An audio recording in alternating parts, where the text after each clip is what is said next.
और हम बात करने जा रहे हैं कुछ ऐसे सर्विसेज के जो कि एग्जेम्प्ट हैं या फिर टैक्सेबल हैं, इसके बारे में बात कर रहे हैं। Services provided by banking company to basic saving bank deposit account holders under Pradhanmantri Dhan योजना, प्रधानमंत्री जन धन योजना।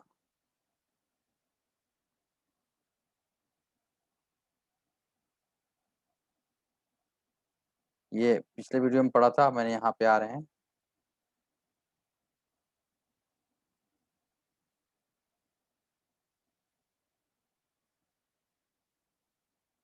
अब यहाँ देखिए,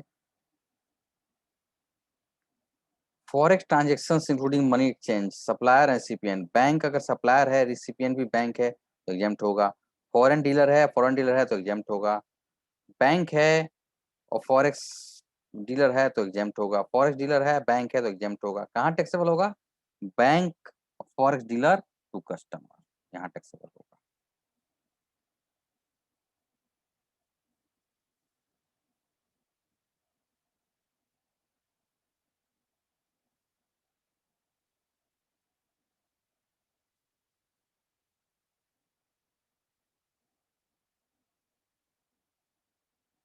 अब यहाँ पढ़ते हैं, services by the following person in respect of capacities: a business facilitator और a business correspondent to a banking company with respect to accounts in its rural area branch exempt होगा, और अर्बन ब्रांच टैक्सेबल होगा RCM में।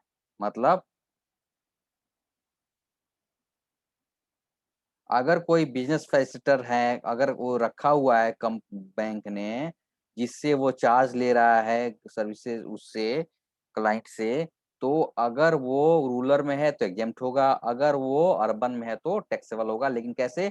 RCM, reverse charge mechanism के तहत taxable होगा। Any person as a intermediatory काम कर रहा है, एज ए बिजनेस फैसिलिटेटर या business correspondence with respect to service mention in entry number A, इस तरह से the main agent service is exempted and sub agent service also exempted.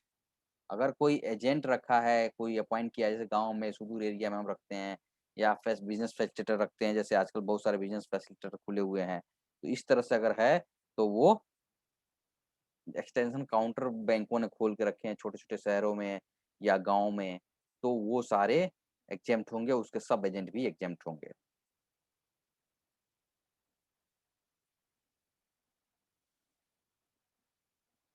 Services by an intermediatory of financial services located in multi-service SEZ or IFSC status to a customer located outside India for international financial services in currencies other than INR. Such intermediaries can receive consideration in INR or foreign currency for their services. Their services shall not fall under export of services as place of supply is located in place of supply of under section 13।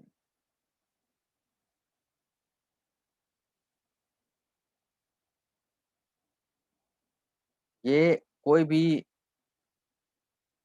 Congestion INR या foreign currency मिल रहा है and इस तरह के services को export services and PUS located location of supplier under section 13 में है तो वो नहीं मानेंगे। चलिए, ये बिजनेस बैंकिंग उतना इंपॉर्टेंट नहीं है, पहले जो इम्पोर्टेंट उससे बात करते हैं। हेल्थ केयर सर्विसेज के बारे में बात करते हैं। Following are exempted. कौन कौन से?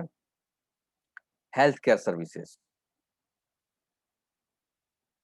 cord blood bank by way of preservation of stem cells. Stem cells को अगर प्रिजर्व कर रहे हो तो वो एग्जेम्प्ट होगा। Health care services in relation to animal और बर्ड्स के लिए हेल्थ सेंटर बनाया तो वो होगा। Services by common biomedical waste treatment plant अगर है या ऑपरेशन हो रहा है तो वो एग्जेम्प्ट होगा। हेल्थ केयर सर्विसेज एग्जेम्प्ट होगा।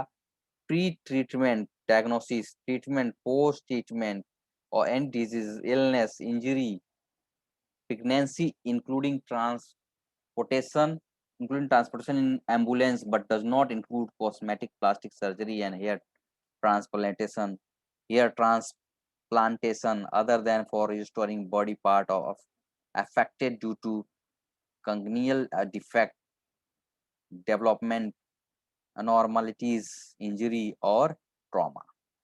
मतलब शौकिया अगर आप अपने सर्जरी कराते हैं, हेयर ट्रांसप्लांटेशन कराते हैं, ट्रांसप्लांटेशन कराते हैं, तो आपको उस पे तो जीएसटी लगेगा, लेकिन नॉर्मल चीजों पे जीएसटी नहीं लगेगा।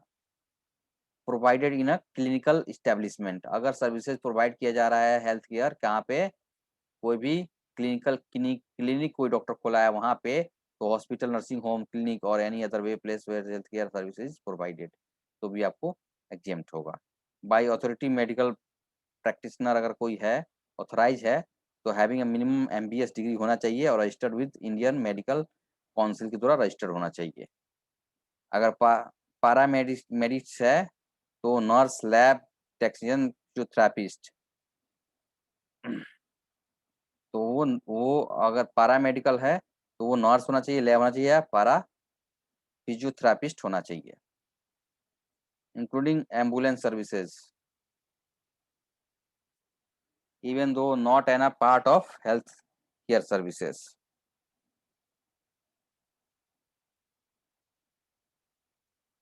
Including ambulance services, even though not a part of healthcare services, even though not a part of healthcare services, including ambulance services भी एग्जेम्प्ट होगा अगर वो हेल्थ केयर का पार्ट नहीं है तभी भी। तो इस तरह से ये आपके हेल्थ केयर सर्विसेज को हमने देखा कि उसमें क्या होता है।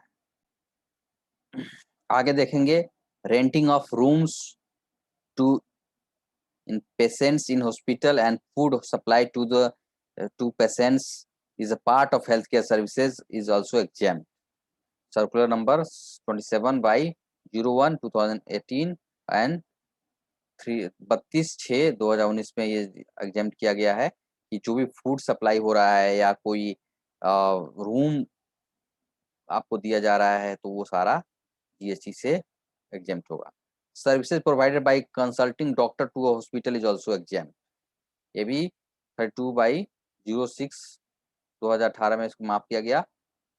Services provided by rehabilitation professionals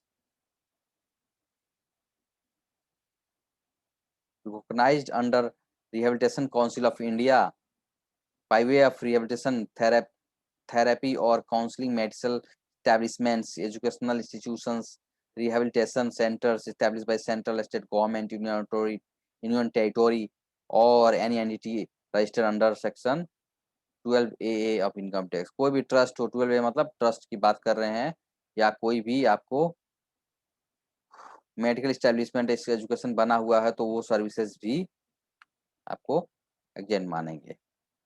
अब आया एंट्री टिकट्स, जैसे एंट्री टिकट्स कहीं पे जाते हैं आप, तो एंट्री टिकट्स लगता है म्यूजियम में या जो भी घूमने का जगह होता है वहां पे, तो उसके बारे में बात करते हैं। Following entry tickets are exempted irrespective of ticket price, price कुछ भी हो।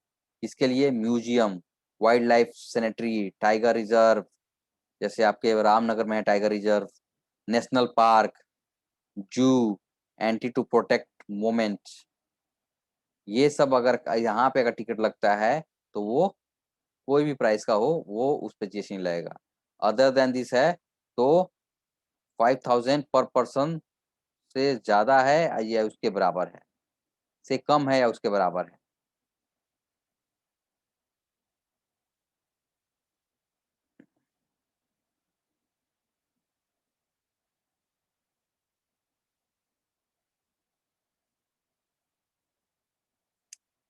500 से उसके बराबर है।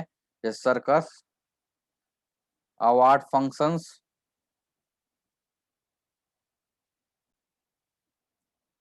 Circus, dance, award functions, theoretical performance,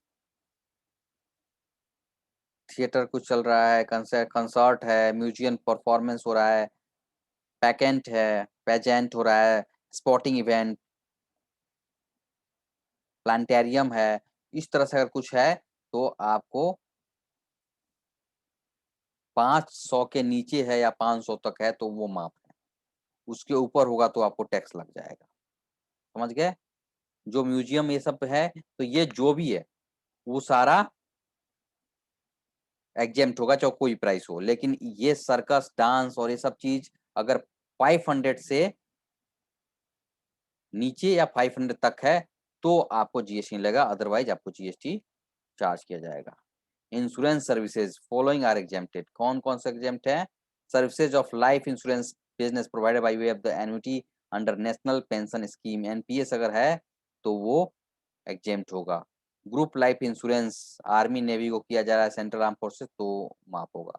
services of general insurance business provided under scheme ये भी माफ़ होगा। बिलो पॉवर्टी लाइन और वो poverty line agriculture and performer हो रहा है तो life insurance under various government schemes अगर हो रहा है, तो वो माइक्रो लाइफ इंश्योरेंस ये सब आपको जो 2 लाख तक है, जैसे प्रधानमंत्री लाइफ इंश्योरेंस स्कीम है उसमें अटल पेंशन सॉरी अटल वो शायद प्रधानमंत्री का है, प्रधानमंत्री इंश्योरेंस बीमा योजना है तो उसमें आपको हो जाएगा। Insurance services provided by to the government ये होगा। Reinsurance are exempt, insurance services also exempt।